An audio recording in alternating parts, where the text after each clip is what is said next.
The laugh was the worst part.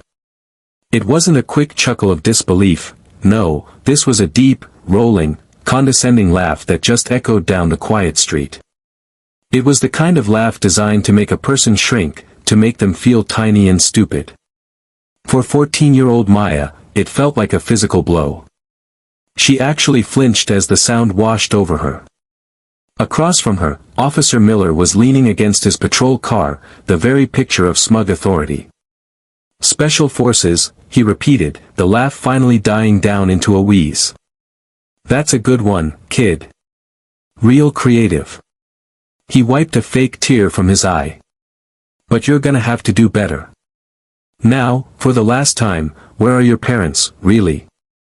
Do they even know you're wandering around over here?" Maya's jaw was clamped shut. Her heart was hammering, a frantic mix of fear and straight-up indignation. She knew the drill her parents had taught her: stay calm, be respectful, state the facts. But what do you do when the facts are the very thing he's laughing at? He wasn't just mocking her, he was mocking her mom. And that was something she just couldn't let stand. Section 1, the setup, escalating the disrespect. It all started so simply. Maya was just walking home from her friend Sarah's house. The park separating her more modest neighborhood from this newer, wealthier one was a shortcut she'd taken 100 times. But today, suddenly, she was a suspicious individual. Officer Miller's cruiser had rolled up beside her, quiet as a shark. No siren, just a soft tap of the horn that made her jump. "Hold up there, young lady," he'd called out, his voice already tired and accusing.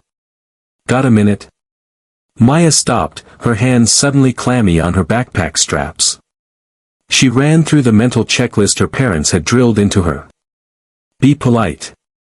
Hands visible. Answer clearly. Don't volunteer anything. Ask if you're being detained. Ask if you're free to go. "Good afternoon, officer," she'd said, her voice surprisingly steady. "Is there a problem?" "That's what I'm trying to figure out," he'd replied, unfolding himself from the car. He was a big guy, and he moved with a slow swagger meant to intimidate. "We got a call about someone poking around houses on this street. Someone who doesn't look like they belong here. Know anything about that?" The implication hung in the air, thick and ugly. "You don't belong here." "I live over on Oak Street," Maya said, pointing vaguely past the park. "I'm just walking home from my friend's house." "Oak Street, huh?" He stroked his chin. "That's a little ways away. Got any ID on you, Maya Jones?" She shook her head. "I'm 14, sir. I don't have a license. My school ID is in my backpack." He waved a hand. "Right. So you have no way to prove who you are. You see my problem here?" Maya's frustration started to bubble up. "I can describe my house. 412, Oak Street. It's light blue with a white porch swing. My dad's old pickup is probably in the driveway." "And what do your parents do, Maya?" he asked, his tone getting more personal, more prying. This was it. The question that led to the laugh. A part of her wanted to lie, to say something normal and boring. Dad's a mechanic, Mom's a teacher. But her mother's face flashed in her mind, strong, determined, and proud. Her mom always told her, never be ashamed of who we are, Maya. Never. So she lifted her chin. "My dad is a retired master sergeant who teaches history at the community college. And my mom is in the army." Officer Miller's eyebrows shot up. "Oh, the army? Doing what? Pushing papers at the recruitment center?" The casual dismissal of her mother's service lit a fire in her. "No, sir," Maya said, her voice turning sharp. "She's in special operations." And that's when the laugh came. Loud and mocking. "Special operations," he boomed, slapping his thigh. "Oh, that's rich. Kid, do you even know what that means? We're talking about the toughest soldiers in the world. He leaned in, dropping his voice like he was sharing a secret. Let me give you a little tip. There are no women in the real special forces. Not the Green Berets, not the big leagues. I'd know. So you can drop the act. His ignorance was staggering. He was so sure of himself, so wrapped up in his own outdated worldview that he couldn't imagine being wrong. But he was. Factually, demonstrably wrong. Women have been serving in elite special operations roles for years, and the first woman earned her Green Beret in 2020. But how could a 14-year-old girl argue with a cop who was already convinced she was a liar? You're mistaken, sir, she said, her voice trembling slightly. My mother is a lieutenant colonel. This just made him laugh harder. A lieutenant colonel. The story gets better and better. Look, kid, I've had enough. You're lying to a police officer. I'm thinking I should just take you down to the station. Maybe a few hours in a holding cell will help clear your head. The threat was real. He pulled out his radio, his thumb hovering over the button, enjoying the power he had over her. He was enjoying making her squirm. Tears pricked at Maya's eyes, but she fought them back. She would not cry in front of this man. Sir, she said, finding a new reserve of strength. Am I being detained? The formal question caught him off guard. His smirk tightened. You are being questioned. For now, you're not going anywhere. Then I'd like to call my mother, Maya said. Officer Miller's face broke into a wide grin. By all means, he said, gesturing grandly. Call your Special Forces Lieutenant Colonel, Mom. I absolutely cannot wait to hear this. With shaking hands, Maya pulled out her phone. He thought this was a game. He was about to find out just how real it was. Section 2, The Confrontation, The Arrival. The phone rang twice before she picked up. Her mother always answered. Maya? Is everything okay, sweetheart? Her mom's voice was a lifeline, calm, clear, and cutting right through Maya's fear. Mom. Maya's voice cracked. She cleared her throat. Mom, I need you. I'm on Elm Street by the park. A police officer stopped me. He won't let me go. Officer Miller snorted, still playing to his imaginary audience.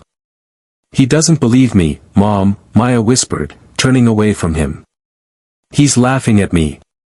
He said I was lying about you. There was a dead still pause on the line. The kind of stillness where you can feel someone focusing, processing a threat. When her mom spoke again, all the warmth was gone, replaced by cool, efficient steel. Put me on speaker, Maya. Maya did. You're on speaker. Officer, her mother's voice rang out, crisp and authoritative. This is the mother of the child you are currently detaining. What is your name and badge number? Miller was visibly taken aback. This was not the voice he expected. This was a voice used to giving orders. For the first time, a flicker of uncertainty crossed his face. Ma'am, this is Officer Miller, badge number 714. And your daughter has been telling me some very tall tales.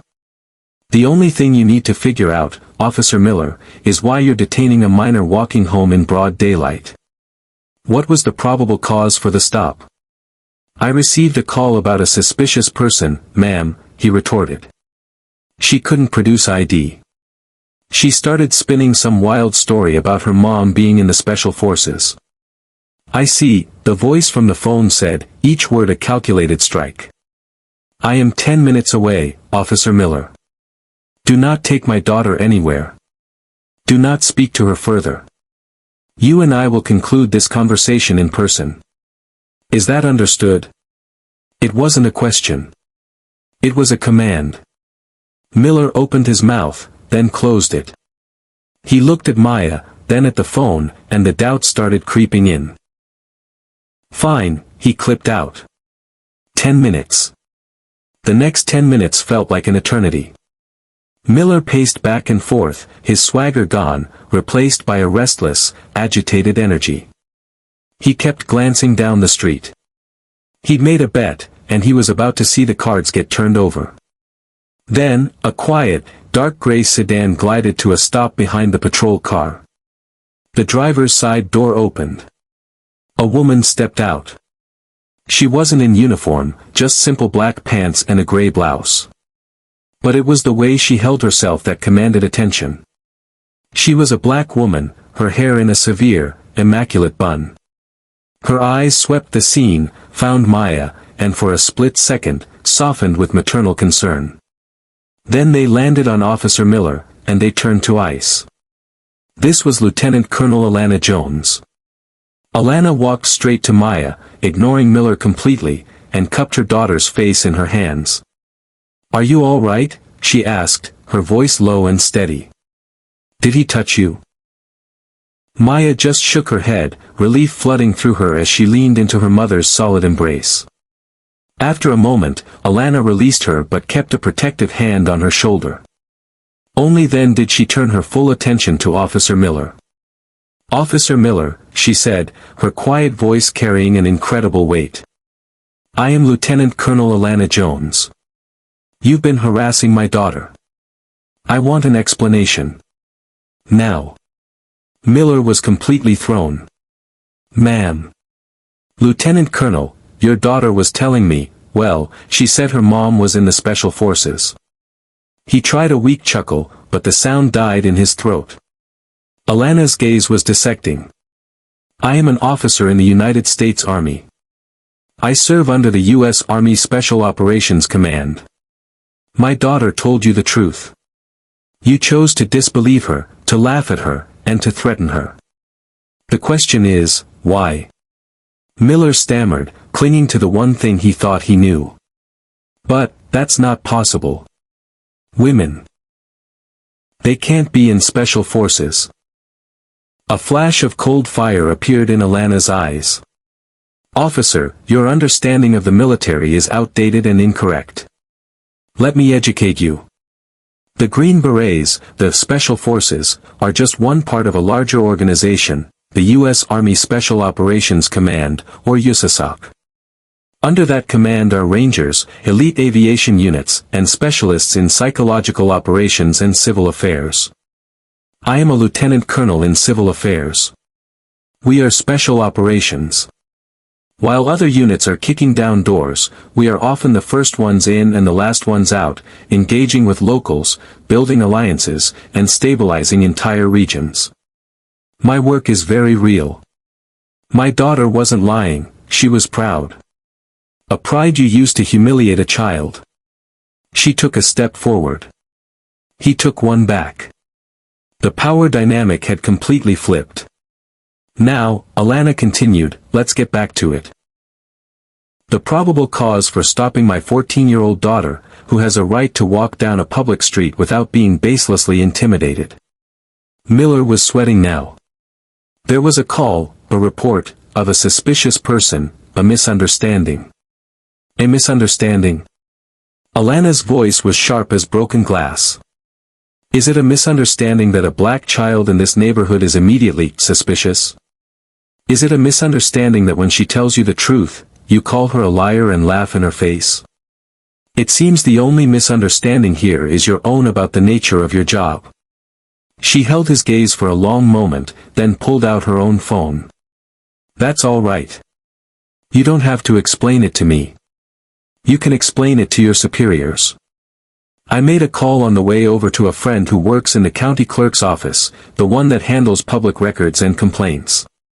It's amazing what you can find out when you know who to ask. Officer Daniel Miller, badge number 714. This isn't your first complaint for unprofessional conduct, is it? I see a pattern here. 3 complaints in the last 12 months, 2 involving minority youths, all dismissed. She looked up from her phone. This will be number 4. And this time, it comes with a witness who is a ranking officer in the United States military. I assure you, this complaint will not be so easily dismissed. Officer Miller had gone completely pale. The man who, 15 minutes ago, had been king of this little concrete kingdom, now looked like a crumbling statue. He was staring at a woman who had, in 3 minutes, dismantled his authority, exposed his prejudice, and promised his ruin. And she'd done it all without ever raising her voice. Section 3, the resolution, the fallout. The silence that followed was absolute. Miller just stood there, frozen. "Your name and badge number," Alana stated. "You've already provided them." "Thank you." They, along with a detailed account of this interaction, will be in a formal complaint filed with the Chief of Police and the Internal Affairs Division by the end of the day. I will be following up. Personally. That last word hung in the air, a promise of relentless, methodical pressure. He knew she wasn't some random civilian who could be ignored. She was a lieutenant colonel who understood chains of command and how to apply leverage until a system is forced to work. Without another word, Alana Jones turned her back on him. It was the ultimate dismissal. She put a firm arm around Maya's shoulders. "Let's go home, sweetheart." As Maya got into the car, she looked back and saw Officer Miller, a solitary, defeated figure, watching them go. He just looked small. The drive home was quiet at first. Alana reached over and took Maya's hand. "You were brave, Maya," she said. "You did everything right. You stood your ground, and you told the truth.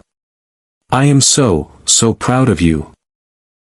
Tears finally welled in Maya's eyes, but they weren't from fear. They were from relief, from release, and from a deep, overwhelming love for the incredible woman beside her. As promised, the complaint was filed that afternoon, detailed, precise, and irrefutable. An internal investigation was launched immediately. Faced with a complaint from a high-ranking military officer and the potential for a public scandal, the department moved with uncharacteristic speed. Officer Miller was placed on administrative leave, pending the results. For once, the system was being forced to work. Call to action. This story is a powerful look at how hidden biases can explode in an instant, and the incredible strength it takes to face them down.